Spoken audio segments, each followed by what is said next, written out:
ಬೇಕು. ಗಂಗಾ, ಹೆಸರಿಗೆ ತಕ್ಕ ಗಂಗಾ, ನಿನ್ನ ಗಂಡನಾಗಬೇಕೆಂದು ಆ ಇಂದ್ರ ಲೋಕದಿಂದ ಇಳಿದು ಬಂದಿರುವ ಆ ನಿನ್ನ ಶಿವ ನಾಳಿಗೆ ಗೌಡನ ಮನೆಗೆ ನಳಬಲಿ ಸುರಲೋಕಕ್ಕೆ ಸೋಪಾನ ಕಟ್ಟಿ ದಿಟ್ಟ ಹೆಜ್ಜೆಗಳ ನಿಟ್ಟು ಈ ಕೆಲವು ನಾಗರಾಜ್ ಅಂದೆಯಾಗುವನು ನಿನ್ನ ಹೃದಯದ ದೊರೆ. ಆ ವಿಷದ ವಿಷಯವನ್ನೆಲ್ಲ ಗೌಡನ ತಲೆಯಲ್ಲಿ ಬಿತ್ತಿ ಗೌಡನಿಂದ ನಿನ್ನ ಗಂಡನನ್ನು ಗುಂಡಿಕ್ಕಿ ಕೊಂದು ಆಮೇಲೆ ರಂಡೆಯಾಗಿರುವ ನಿನ್ನ ಗಂಡ ನಾನಾಗದಿದ್ದರೆ ನನ್ನ ಹೆಸರು ಚಲುವಿಯರ ಚಲದಂಕ ಮಲ್ಲ ನಾಗರಾಜನೇ ಅಲ್ಲ.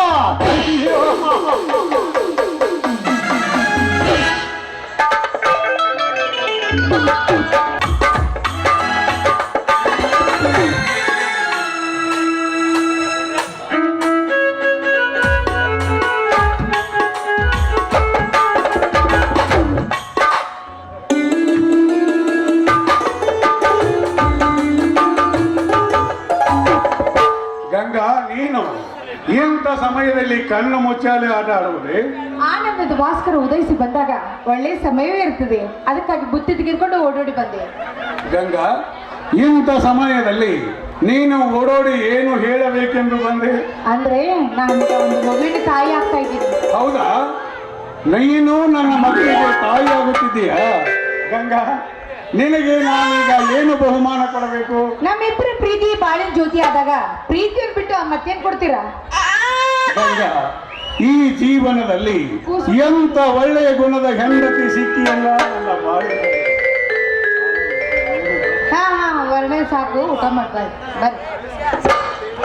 ಗಂಗಾ, ಹಸಿವಿನ ತೃಷೆಯನ್ನೇ ನೀಗಿಸುವ ವಿಷಯವನ್ನೇ ನೀನು ನನಗೆ ಅರ್ಪಿಸಿದೆ ಅಂದ ಮೇಲೆ ನನಗೇತಕ್ಕೆ ಬೇಕು ಊಟ? ನೋಡು, ಆ ಸೂರ್ಯನ ಮುಖವನ್ನೇ ಮರೆಯಾಗಿಸುವ ಆ ಮಾವಿನ ಗಿಡದ ಕೆಳಗೆ ಇಬ್ಬರು ಕುಳಿತುಕೊಂಡು ಅಡಿಪಾಯ ಹಾಕಿ ನಕ್ಕು ನಲಿಯೋನ ಬಾರೆ ಒಂದು ಇಂಪಾದ ಗೀತೆಯೊಂದಿಗೆ. ಅದಕ್ಕೇನು ಕಡಿಮೆ ಇಲ್ಲ.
ಗಂಗಾ, ಊಟ ಇಬ್ಬರು ಕೂಡಿಕೊಂಡು ಆಮೇಲೆ ಮಾಡೋಣ.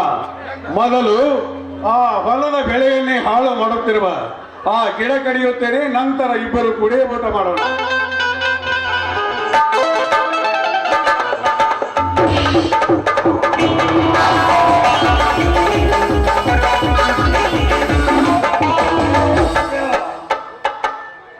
ನಿಲ್ಲಿಸಲೇ ಗಿಡ ಕಡಿಯುವುದನ್ನ.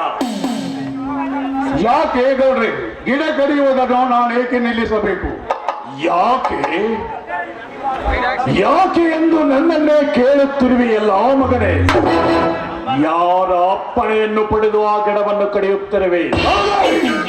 ಇದೇನು ನೀವು ಆಡುತ್ತಿರುವ ಮಾತು? ನನ್ನ ಹೊಲದಲ್ಲಿರುವ ಗಿಡ ನಾ ಕಡಿಯಲಿಕ್ಕೆ ಯಾರ್ದಾದ್ರೂ ಅಪ್ಪಣೆ ಪಡಿಬೇಕಾ? ಅಂದ್ರೆ ಈಗ ನೀವೇನಾದರೂ ಫಾರೆಸ್ಟ್ ಆಫೀಸರ್ ಹೇಳೋ? ಈ ಹೊಲ ಯಾರದು ಅಂತ ತಿಳಿದು ಈ ಹೊಲವನ್ನು ಗಿಡವನ್ನು ಕಡಿಯುತ್ತಿರುವೆ? ಈ ಹೊಲ ನನ್ನದು. ಈ ಹೊಲ ನಿಮ್ಮದು ಅಂದರೆ ನೀನು ಕೂಡ ಆ ನಮ್ಮಪ್ಪನಿಗೆ ಹುಟ್ಟಿದ ಮಗನೇನೋ? ಮಗನ, ಅಂದು ನಿನ್ನ ಮನೆತನದ ಅಡಚಣೆಗಾಗಿ 20,000 ರೂಪಾಯಿಗೆ ಹೊಲವನ್ನು ಬರೆದುಕೊಟ್ಟು ಈಗ ನನಗೆ ತಿರುಗಿ ಬೀಳುವೆಯೋ ಮಗನೇ? ಗೌಡ್ರೆ, ಏನು ಮಾತನಾಡುತ್ತಿದ್ದೀರಿ ನೀವು?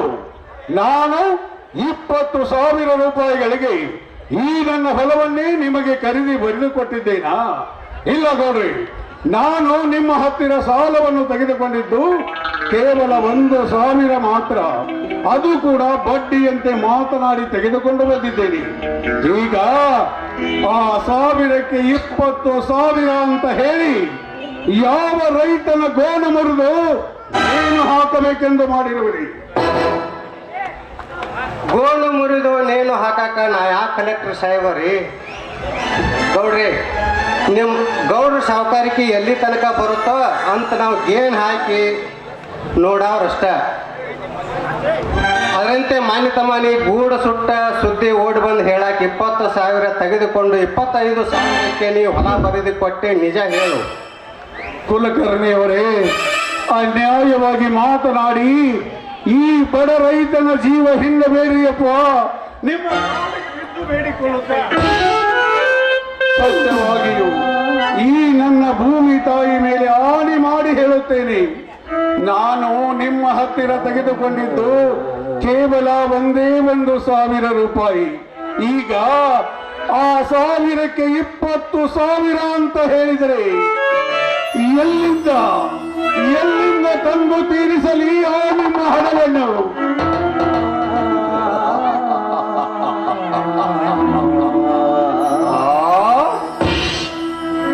ಎಲ್ಲಿಂದ ತಂದು ತೀರಿಸಲೇ?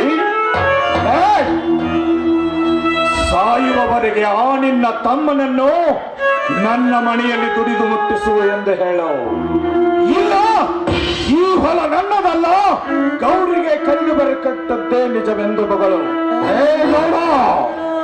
ನನ್ನ ಜೀವನದಲ್ಲಿ ಏನಾದರೂ ಅಂತ ಸಮಯ ಸಂದರ್ಭ ಬಂದರೂ ಕೂಡ ಈ ಹೊಲ ನನ್ನದಲ್ಲ ಅಂತ ಹೇಳುತ್ತೇನೆ ಹೊರತು ಆ ನನ್ನ ಬಂಗಾರದಂತ ತಮ್ಮನನ್ನು ತಂದು ಈ ನಿನ್ನ ಕೈಯಲ್ಲಿ ಆಳಾಗಿ ಮಾತ್ರ ದುಡಿಸಲಾರೆ. ದುಡಿಸದಿದ್ದರೆ ಕೆಳಗಾಲ ಬಂತೆಂದು ತಿಳಿದುಕೊಳ್ಳ ದೊಡ್ಡ ಸಂಸಾರಕ್ಕೆ. ತಲಾಟಿ ಹೆಚ್ಚಿ ಓದು. ಈ ಮಗ ನಮಗೆ ಸಾಲದ ಸಲುವಾಗಿ ಬರೆದುಕೊಟ್ಟ ಕರಾರು ಪತ್ರವನ್ನು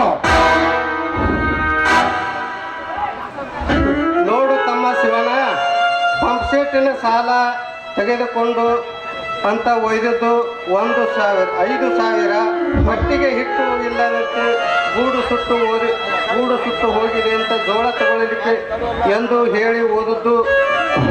ಕುಲಕರ್ಣಿಯವರೇ, ಒಂದಲ್ಲ ಎರಡಲ್ಲ 20,000 ಗಂಟಲೆ ಸಾಲವನ್ನು ನಾನೆಂದು ಬಂದು ನಿಮ್ಮ ಹತ್ತಿರ ತೆಗೆದುಕೊಂಡಿದ್ದೀನಿ. ಶೇಂಗಾ ಮಾರಿ ಬಂದ ಹಣದಲ್ಲಿ ತಿನ್ನಲಿಕ್ಕೆ ಜೋಳ ತೆಗೆದುಕೊಂಡಿದ್ದೇನೆ. ಈ ನನ್ನ ಹೆಂಡತಿಯ ಬಂಗಾರದ ಆಭರಣಗಳನ್ನೆಲ್ಲವನ್ನು ಮಾರಿ ಆ ನನ್ನ ತಮ್ಮನಿಗೆ 100 ಕುರಿಗಳನ್ನು ಕೂಡ ಕೊಡಿಸಿದ್ದೇನೆ. ಅಷ್ಟೇ ಅಲ್ಲ, ಹೊಟ್ಟೆಗೆ ಹಿಟ್ಟು ನೀಡುವ ಗೂಡೇ ಸುಟ್ಟು ಹೋದ ಕಾರಣ ಹೂಡುವ ನನ್ನ 2 ಬಂಗಾರದಂತ ಎತ್ತುಗಳನ್ನು ಮಾರಿ ಈ ಹೊಲದ ಹತ್ತೆಯನ್ನು ಮತ್ತು ನನ್ನ ಮಣಿಪಟ್ಟಿಯನ್ನು ತುಂಬಿ ಬಂದಿದ್ದೇನೆ.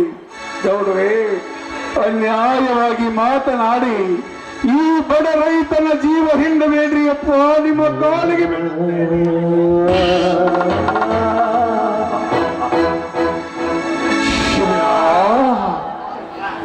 ಕಾಲಿಗೆ ಬಿದ್ದರೂ ಕರುಣೆ ತೋರಿ ಬಿಡುವವನೆಲ್ಲ ಶಿವ್ಯ ಈ ಕಟುಕ. ಹಿಡಿದುದ್ದೇ ನನ್ನ ಹಠ. ಒಂದು ನಿನ್ನ ಕುತ್ತಿಗೆಗೆ ಆಪತ್ತು ಬಂದಾಗ ಕತ್ತು ಹೋಗುತ್ತಿದೆ ಗೌಡ್ರೆ ಎಂದು ಹೇಳಿ ಡಾಂಬಿಕತನದ ನಾಟಕವನ್ನು ಆಡಿ ಈಗ ನನಗೇನು ಗೊತ್ತಿಲ್ಲವೆಂದು ಬಗಳುತ್ತಿರುವೆಯಲ್ಲ ಮಗನೇ. ನಿನ್ನನ್ನು ಕಂಬಕ್ಕೆ ಕಟ್ಟಿ ಮೈ ಶರ್ಮ ಸುಳಿದು ಬಿಟ್ಟೇನೋ. ಈ ಕಾಳಿಂಗ ಸರ್ಪದ ಸಹವಾಸ ಮಾಡಬೇಕಾದರೆ ಮೊದಲು ಎಲ್ಲ ವ್ಯವಹಾರಗಳು ಚೊಕ್ಕಟವಾಗಿ ಇರಬೇಕು. ನೋಡು, ಈಗ ನೀನು ಹೊಲವನ್ನು ಬರೆದುಕೊಟ್ಟಿಲ್ಲವೆಂದು ಮತ್ತೆ ಮತ್ತೆ ಮಗಳಿದೆಯಾದರ ಮಗನ, ಇನ್ನುಳಿದ 5,000 ರೂಪಾಯಿ ನಿನಗೆ ಕೂಡ ದೊರಕುವುದಿಲ್ಲ. ಎಚ್ಚರ. ಹಾಗೆ ಹಠ ಹಿಡಿದು ಈ ಬಡವರಿಗೆ ಗುಟುಕು ನೀರು ಸಹ ಗತಿ ಇಲ್ಲದಂತೆ ಮಾಡಬೇಡಿ ನನ್ನಪ್ಪ. ಕಲಿಯುಗದಲ್ಲಿ ಕಲ್ಪವೃಕ್ಷದಂತೆ ಬೇಡಿದವರಿಗೆ ಬೇಡಿದ ಭಾಗ್ಯವನ್ನು ಕೊಡುವ ಧಣಿ ನೀವು. ನೀವೇ ಈ ರೀತಿ ಮಾತಾಡಿದ್ರೆ ಬಡ ರೈತ ಬದುಕುವುದೆಂತು? ನೀವು ಕೊಟ್ಟಿರುವ ಹಣ್ಣು ಎಷ್ಟೇ ಇದ್ರೂ ಕೂಡ ಆದಷ್ಟು ಬೇಗನೆ ಅದನ್ನು ಮುಟ್ಟಿಸೋದಕ್ಕೆ ಪ್ರಯತ್ನ ಪಡುತ್ತೀರಿ. ಆದ್ರೆ ದಯವಿಟ್ಟು ಹೊಲಕ್ಕೆ ಮಾತ್ರ ಕೈ ಹಚ್ಚಬೇಡಿ. ನಿಮ್ಮ ಮಗಳಂತಿರುವ ನಾನು ನಿಮ್ಮಲ್ಲಿ ಕ್ಷರಗೊಂಡು ಬೇಡ್ಕೊಳ್ತಾ ಇದ್ದೀನಿ. ತಂಗಿ ಗಂಗಮ್ಮ, ಸುಮ್ಮನೆ ಯಾಕೆ ದುಃಖಿಸಿ ಅದನ್ನು ನುಗ್ಗಿ ಸಾಯ್ತೇವ? ಸುಮ್ಮನೆ ನಮ್ಮ ಗೌಡ್ರಿಗೆ ಸೆರಗೊಟ್ಟು ಬೇಡಿದುಕೊಳ್ಳೋಕ್ಕಾಗಿ ಸೆರಗು ಹಾಕ್ತೀವ ಅನ್ನುವುದು ಇನ್ನೇನು ಉಳಿಯಲಿಲ್ಲ ತಲಾಟಿಯವರಿಗೆ. ನಾನು ಬರೆದುಕೊಟ್ಟ ಆ ಕಾಗದ ಪತ್ರವನ್ನು ಒಂದು ಸಲ ತೋರಿಸಿರಿ. ಅದರಲ್ಲಿ ನಾನೇನು ಬರೆದುಕೊಟ್ಟಿದ್ದೇನೆಂದು ಓದಿ ನೋಡುತ್ತೇನೆ. ನಾನು ಬರೆದುಕೊಟ್ಟಿದ್ದೇ ನಿಜವಾಗಿದ್ದರೆ ಸಂತೋಷದಿಂದ ಈ ನನ್ನ ಹೆಂಡತಿ ನಾನು ಈ ನಮ್ಮ ಹೊಲಕ್ಕೆ ಕೊನೆ ನಮಸ್ಕಾರಗಳನ್ನು ಸಲ್ಲಿಸಿ ನಮ್ಮ ಪಾಡಿಗೆ ನಾವು ಹೋಗಿ ಬಿಡುತ್ತೇವೆ. ಹಿಂಗೆ ಅಂತಾನಲ್ರಿ ಇವ. ಹಾಗಾದರೆ ಕೊಟ್ಟು ಬಿಡು, ಬಡ್ಡಿ ಮಗ ಓದಿಕೊಳ್ಳಲಿ. ಇದೇನೋ ಗೌಡ, ನಾನು ಸಾಲದ ಸಲುವಾಗಿ ಬರೆದುಕೊಟ್ಟ ಖರೀದಿ ಕರಾರು ಪತ್ರ. ಹೇ ಗೌಡ, ಇಂಥ ನಕಲಿ ಪತ್ರಗಳನ್ನು ಬರೆಸಿಕೊಂಡು ಎಷ್ಟೋ ಬಡವರ ಮನೆಗಳನ್ನು ಮುರಿದಿದ್ದಲ್ಲದೆ ಮಗನ, ಈಗ ನನ್ನ ಮನೆತನದ ಮೇಲೆ ಎತ್ತು ಬಿಟ್ಟಿಯ ನಿನ್ನ ಹದ್ದಿನ ಕಣ್ಣು. ಗೌಡ, 1000 ವರ್ಷವಿದ್ದರೂ ಸಾವಂತೂ ಯಾವ ಮಗನ್ನು ಕೈ ಬಿಟ್ಟಿಲ್ಲ. ಈ ನನ್ನ ಜೀವ ಈಗಲೇ ನಿನ್ನ ಕೈಯಲ್ಲಿ ಹೋದರೂ ಚಿಂತೆ ಇಲ್ಲ. ಇಂಥ ನಕಲಿ ಪತ್ರಕ್ಕೆ ನಾನೆಂದಿಗೂ ಅವಕಾಶ ಕೊಡುವುದಿಲ್ಲ. ಹಣಕ್ಕಾಗಿ ಬರೆದುಕೊಟ್ಟ ಕರಾರು ಪತ್ರವೆಂಬುದನ್ನು ಹರಿದು ಹಾಕಿ ಕೈಯಿಂದ ಹರಿದು ಹಾಕಿದೆಯಾ ಮಗಳೇ? ಅಪ್ಪಣೆ ಕೊಟ್ಟ ಬೆಳೆದನಿ ಎಳೆದುಕೊಂಡು ನಡೆಯೋ ಈ ಮಗನನ್ನ, ಕಟುವಾಗಿ ನುಡಿಯುವ ಈ ಕಟುಕನನ್ನು ನಮ್ಮ ಮನೆಯ ನ್ಯಾಯಗಂಬಕ್ಕೆ ಕಟ್ಟಿ ಮೆಟ್ಟಿಸಿಲಿ ಬಿಡೋಣ.